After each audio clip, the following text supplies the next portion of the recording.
Hello everyone, welcome to our YouTube channel Shiksha Alliance. Today we are going to start our daily current affairs session in which we will cover important news from several newspaper, PIB and various government sources. So let's begin our session. Our first topic is INS Mormugao. तो हम जानेंगे INS Mormugao के बारे में। PIB की news है, काफी important हो जाता है। INS Indian Naval Ship Mormugao was commissioned recently. It is the second warship of the P-15B class of stealth guided missile destroyer.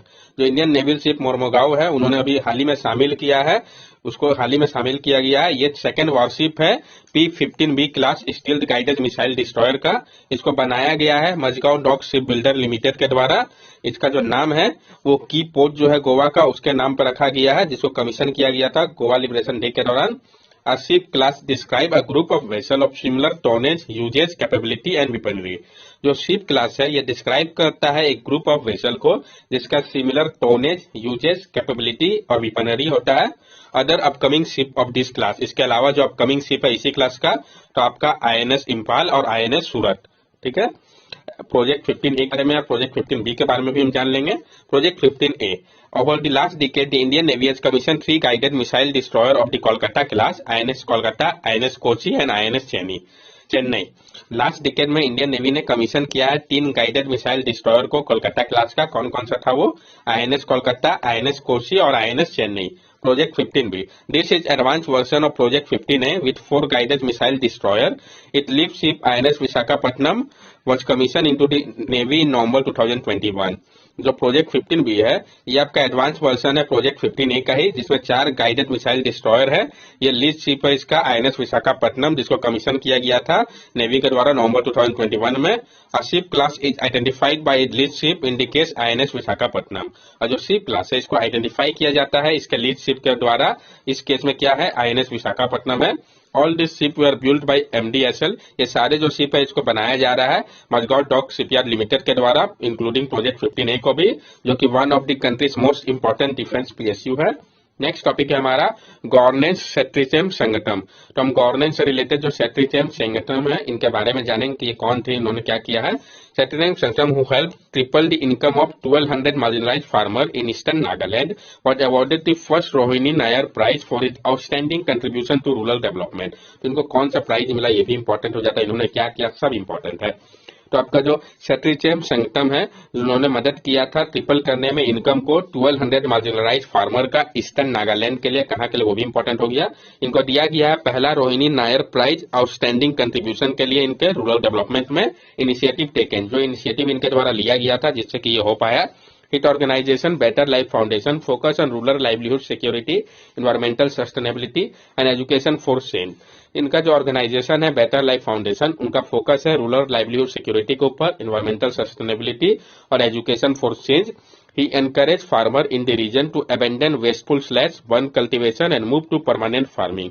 उन्होंने इनकरेज किया फार्मर को इस रीजन में कि वो अबेंडन करे वेस्टफुल स्लैश को, बंद करे कल्टीवेशन को और मूव करे परमानेंट फार्मिंग की ओर।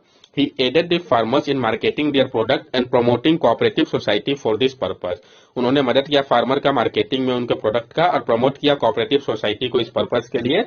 Began training young youth boys and girls in folk dance to divert their attention from the rampant hunting their fled the locality। और ट्रेनिंग दिया यंग बॉयज गर्ल्स को फोक डांस की ओर ताकि वो divert कर सके उनके अटेंशन को रैम्पेंट हंटिंग प्लेग से लोकेलिटी का।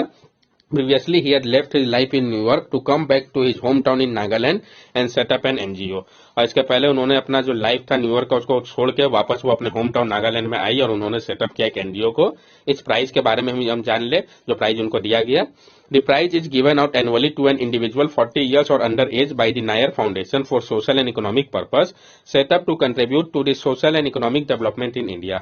ये जो प्राइज है ये दिया जाता है एनुअली इंडिविजुअल को 40 इयर्स या उससे कम के Nair foundation for social and economic purpose के द्वारा जो सेटअप करते हैं कंट्रीब्यूट करने में सोशल इकोनॉमिक डेवलपमेंट में भारत के।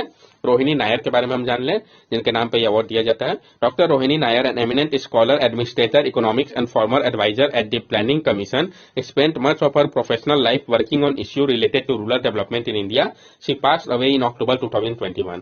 जो डॉक्टर रोहिणी नायर थी वो एक eminent scholar administrator economics former adviser भी रह चुकी है प्लानिंग कमीशन की।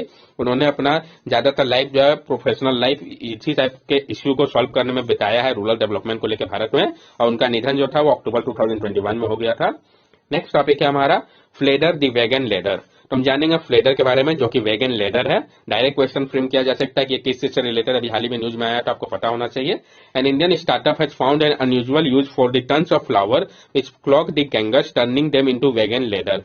जो एक इंडियन स्टार्टअप है, उन्होंने एक अनयूजुअल यूज किया है, जो टन्स ऑफ फ्लावर जो कि क्लॉग करते थे गंगस को, उनका उपयोग करके वैगन लेदर बनाया है। It is called fleather and it is new material being developed as a sustainable alternative to animal leather. It is delicate and smooth to touch like soft lamb skin leather and its journey begins in an unexpected place flower। ये जो है इसको फ्लेडर कहा गया है। ये एक नया मटेरियल है जिसको डेवलप किया गया है एक सस्टेनेबल अल्टरनेटिव के तौर पे एनिमल लेदर के। ये काफी डेलिकेट और स्मूथ है, टच अगर आप करोगे इसको तो ये सॉफ्ट लैम्ब स्किन के लेदर के जैसा है। इसका जो जर्नी है वो अनएक्सपेक्टेड प्लेस फ्लावर से स्टार्ट हुआ है। Fleder, made by Kanpur-based startup called Fool, is part of an emerging trend of company producing plant and fungi-based leather alternative, which aim to disrupt the traditional leather industry and capitalize on the growing interest in vegan fashion। और जो फ्लेजर है, जो कि Kanpur based startup जो है आपका फूल, उनके द्वारा बनाया गया है। ये पार्ट है इमर्जिंग ट्रेंड ऑफ कंपनीज का, जो प्रोड्यूस कर रहे हैं प्लांट और फंगी बेस्ड लेदर अल्टरनेटिव को, जिसका मकसद है डिस्टर्ब करना ट्रेडिशनल लेदर इंडस्ट्री को और कैपिटलाइज करना ग्रोइंग इंटरेस्ट को वेगन फैशन की ओर। नेक्स्ट टॉपिक है हमारा आयुष स्वास्थ्य योजना। पीआईबी के न्यूज है, इंपॉर्टेंट हो जाता है। हम जानेंगे आयुष स्वास्थ्य योजना के बारे में। Ayush Swasthya Yojana is run by ministry of Ayush. जो आयुष स्वास्थ्य योजना है, इसको रन किया जाता है मिनिस्ट्री ऑफ आयुष के द्वारा। Ayush Swasthya Yojana is an umbrella scheme that has been developed to roll out authentic classical Ayush intervention for promoting community health care. जो आपका आयुष स्वास्थ्य योजना है, ये एक अम्ब्रेला स्कीम है जिसको डेवलप किया गया है ताकि रोल आउट किया जा सके ऑथेंटिक क्लासिकल आयुष इंटरवेंशन को प्रमोट करने के लिए कम्युनिटी हेल्थ केयर को। It has two component, Ayush and public health and centre of excellence. इसका दो कंपोनेंट है, कौन कौन सा? आयुष एंड पब्लिक हेल्थ और centre of excellence. Under the Center of Excellence scheme, financial assistance is provided to eligible individual organization, institute for establishing and upgrading their function and facility and for research and development activities in Ayush। और centre of excellence scheme के अंतर्गत जो financial assistance है वो provide किया जाता है eligible individual organisation व इंस्टीट्यूट को इस्टेब्लिश करे या अपग्रेड करे अपने फंक्शन को और फैसिलिटी को और रिसर्च और डेवलपमेंट एक्टिविटी को आयुष के लिए। The maximum admissible financial assistance under the Center of Excellence component to an organization institute is 10 crores for a maximum period of 3 years। और जो मैक्सिमम एडमिसिबल फाइनेंशियल मदद जो कि दिया जाएगा सेंटर ऑफ एक्सीलेंस कंपोनेंट के अंतर्गत किसी भी ऑर्गेनाइजेशन व इंस्टीट्यूट को, वो 10 करोड़ का होगा और मैक्सिमम पीरियड जो होगा इसके लिए वो 3 ईयर्स रखा गया है। Objective of centre of excellence component of the Ayush Swasthya योजना आर एज अंडर। और जो ऑब्जेक्टिव है आपका सेंटर ऑफ एक्सीलेंस कंपोनेंट का आयुष स्वास्थ्य योजना का, वो कुछ इस प्रकार है। To support the establishment of advance specialised Ayush medical health unit in reputed Ayush and allopathic institution both in government and non government sector. ये सपोर्ट करेगा स्टैब्लिश करने में एडवांस और specialised Ayush medical health unit को रेपुटेड आयुष और एलोपैथिक इंस्टीट्यूशन में, दोनों ही गवर्नमेंट और नॉन गवर्नमेंट सेक्टर पे। To support creative and innovative proposal for the establishment and upgradation of function and facilities of reputed institution to strengthen competency of Ayush professional in education, technology, research and innovation and other fields necessary for the promotion of Ayush at national as well as international level। और ये support करेगा creative और innovative proposal को, establishment और upgradation को लेकर function और facility का रिप्यूटेड इंस्टीट्यूशन के लिए, ताकि स्ट्रेंथन किया जा सके कॉम्पिटेंसी को आयुष प्रोफेशनल का education, technology, research and innovation और अदर फील्ड के लिए, जो कि जरूरी है प्रमोट करने के लिए आयुष को नेशनल और साथ साथ इंटरनेशनल लेवल पे। यह सपोर्ट करेगा क्रिएटिव और इनोवेटिव प्रपोजल को प्रेस्टिजियस ऑर्गेनाइजेशन के लिए जिसका एक वेल स्टैब्लिश बिल्डिंग और इंफ्रास्ट्रक्चर हो, और ये विश करे कि वो वर्क करे आयुष सिस्टम के साथ जो लेवल है उनका सेंटर ऑफ एक्सीलेंस के फील्ड पे। आयुष स्वास्थ्य योजना popularising Ayush treatment of various disease. जो आयुष स्वास्थ्य योजना है इसमें पॉपुलराइज किया जाएगा आयुष ट्रीटमेंट को वेरियस डिजीज के लिए, रोल आउट किया जाएगा ऑथेंटिक क्लासिकल आयुष इंटरवेंशन को ताकि प्रमोट किया जा सके कम्युनिटी हेल्थ केयर को, प्रोवाइड किया जाएगा सपोर्ट स्टैब्लिश करने के लिए आयुष मेडिकल हेल्थ यूनिट को रेपुटेड आयुष और एलोपैथी इंस्टीट्यूशन पे। नेक्स्ट टॉपिक है हमारा प्लेटिनम आइकन इन डिजिटल इंडिया अवार्ड 2022। हम जानेंगे प्लेटिनम आइकन के बारे में। डिजिटल इंडिया अवार्ड जो था हमारा 2022 का, उसमें पीआईबी का न्यूज समझेंगे। Smart city mission ministry of housing and urban affair won the platinum icon in digital India award 2022 4th year initiative data smart city empowering city through data under the data sharing and use of socio economic development category. किस category पे किसको यह award मिला, ये important हो जाता है। तो जो आपका स्मार्ट सिटी मिशन है ministry of housing and urban affair का, उनको प्लेटिनम आइकॉन का अवार्ड मिला है डिजिटल इंडिया अवार्ड 2022 पे। उनका जो इनिशिएटिव था, क्या नाम था इनिशिएटिव का, data smart city empowering cities through data, under data sharing and use for socio economic development category पे। Digital India award is a prestigious national competition that seek to encourage and honor innovative digital solution by government entities in realizing their digital India vision। और जो digital India award है ये एक prestigious national competition है जो कि encourage करता है, ऑनर करता है इनोवेटिव डिजिटल सॉल्यूशन को गवर्नमेंट इंटाइटीज का रियलाइज करने में उनके डिजिटल इंडिया विजन को। Data smart city initiative empowering city through data, a component of smart city mission. तो आपका डाटा स्मार्ट सिटी इनिशिएटिव है एम्पावरिंग सिटी थ्रू डाटा, ये एक कंपोनेंट है स्मार्ट सिटी मिशन का। इसका मकसद है हार्नेस करना जो पावर है डाटा का, ताकि एड्रेस किया जा सके कॉम्प्लेक्स अर्बन चैलेंजेस को स्मार्ट सिटी के लिए। Based on people platform process strategy, this initiative is leading to the convergence of ministry effort for performance management, empowerment of community and research, co-creation and open innovation। और ये based है people platform process strategy के ऊपर। ये initiative जो है ये leading है कन्वर्जेंस में मिनिस्ट्री के एफर्ट को परफॉर्मेंस मैनेजमेंट के लिए, एम्पावरमेंट के लिए, कम्युनिटी के रिसर्च के लिए, को क्रिएशन और ओपन इनोवेशन के लिए। ये इनेबल करता है पीयर टू पीयर लर्निंग को across city over data driven governance के लिए। नेक्स्ट टॉपिक है हमारा social progress index for state and district. तो जो सोशल प्रोग्रेस इंडेक्स है स्टेट और डिस्ट्रिक्ट का, इसको हम समझेंगे। Social progress index of state and district of India prepare by institute for competitiveness and social progress imperative और submitted to economic advisory council prime minister. जो सोशल प्रोग्रेस इंडेक्स है state and district of India का, इसको तैयार किया गया है institute for competitiveness and social progress imperative के द्वारा, और इसको सबमिट किया गया है इकोनॉमिक एडवाइजरी काउंसिल जो है प्राइम मिनिस्टर का, उनके पास।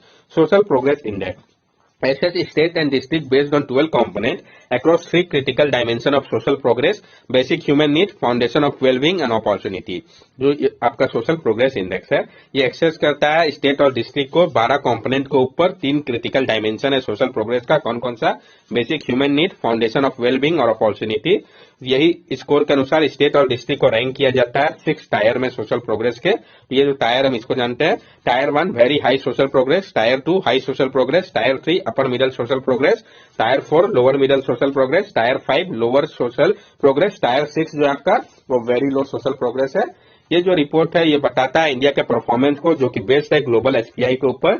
सितंबर 2022 के रिपोर्ट में इंडिया का जो रैंक था वो 110 था आउट ऑफ 169 नेशन पे। इस रिपोर्ट में क्या पाया गया है, पुडुचेरी जो है उसका हाईएस्ट एसपीआई स्कोर है 65.99 कंट्री पे, और ये एट्रिब्यूटेबल है इसके रिमार्केबल परफॉर्मेंस को लेकर सारे कंपोनेंट में, personal freedom and choice, shelter, water और सैनिटेशन के लिए। लक्षद्वीप और गोवा जो है वो क्लोजली है, स्कोर इसका जो है 65.89 और 65.5 क्लियर रेस्पेक्टिवली, जबकि झारखंड और बिहार जो है ये स्कोर करता है लोवेस्ट 43.95 और 44.47 रेस्पेक्टिवली। एजवाल मिजोरम, सोलम हिमाचल प्रदेश, शिमला हिमाचल प्रदेश, ये जो तीनों है वो टॉप 3 बेस्ट परफॉर्मिंग डिस्ट्रिक्ट है। तो याद होना चाहिए आपको कि टॉप 3 बेस्ट परफॉर्मिंग डिस्ट्रिक्ट कौन कौन से है। अब हम जानेंगे पर्स इन फिशिंग। तो जो पर्स इन फिशिंग है इसके बारे में ये है क्या, क्यों न्यूज में आया, क्या एडवांटेज है, सब समझेंगे। कुछ जो कोस्टल स्टेट है आपके कौन कौन से, जैसे कि तमिलनाडु हो गया, उड़ीसा हो गया, केरला हो गया और कुछ, उन्होंने बैन कर दिया है पर्स इन फिशिंग को, लेकिन सेंट्रल गवर्नमेंट ने क्रिटिसाइज किया इस मूव का। उनको मानना है कि ये अनजस्टिफाइड है। तो हम पहले समझते हैं ये है क्या। जो पर्स सीन है वो बना हुआ है एक लॉन्ग वॉल नेटिंग का, जिसको फ्रेम किया गया है कि वो फ्लोट करेगा लीड लाइन पे, और ये परस्यू रिंग हैंगिंग होगा लोअर एज में गियर के, जिसके माध्यम से रंस और परस्यू लाइन बनेंगे स्टील वायर और रोप से, जो कि अलाउ करेगा परस्यूइंग को नेट के लिए। एडवांटेज इसका क्या है, purse in fishing in open water is generally consider to be an efficient form of fishing. जो पर्स इन फिशिंग है ओपन वाटर में, इसको माना जाता है कि एक एफिशिएंट तरीका है फिशिंग के लिए, लेकिन इसमें क्या कोई कांटेक्ट नहीं होता सी बीच से, और इसमें क्या होता है जो लो लेवल होता है बाइकैच का एक्सीडेंटली कैच करता है अनवांटेड स्पीसीज को। पर्स इन जो है उसका उपयोग किया जाता है कैच करने के लिए फिश को, कॉन्ग्रेशन को और फिश एग्रीगेशन डिवाइस को। एक्सपर्ट पैनल का क्या ऑब्जर्वेशन है, ये जो तरीका है फिशिंग का वो उसके कारण कोई सीरियस रिसोर्स डिप्लीशन नहीं होता है अवेलेबल एविडेंस के अनुसार, और जो पर्स इन फिशिंग है वो हार्म नहीं कर रहा है इंडेंजर स्पीसीज को भी। ये जो मोड है फिशिंग का जिसका उपयोग किया जाता है जिसमें वाइड नेट का ताकि ड्रॉ किया जा सके, सिर्फ ये टारगेट नहीं करता फिश को बट रिस्क वैरायटी जिसमें कि टर्टल भी आते हैं। रिकमेंडेशन क्या दिया गया है एक्सपर्ट पैनल को लेके, इसको इन्होंने रिकमेंड किया है कि जो पर्स सिनर फिश है टेरिटोरियल वाटर और इंडियन एक्सक्लूसिव जोन पे, ये सब्जेक्ट है कुछ कंडीशन के अनुसार होना चाहिए। Framing of national management plan और पर्स इन फिशिंग, जरूरत है एक नेशनल मैनेजमेंट प्लान को तैयार करने की पर्स इन फिशिंग के लिए, ताकि जो इश्यू है उसको सॉर्ट आउट किया जा सके। That's all for daily current affair session. अगर आपको हमारी वीडियो अच्छी लगी हो तो हमारे चैनल सब्सक्राइब करें, हमारे वीडियो को लाइक करें और ज्यादा से ज्यादा शेयर करें। These are our social media link. From here also you can stay connected with us and give us your valuable feedback. Thank you and have a nice day.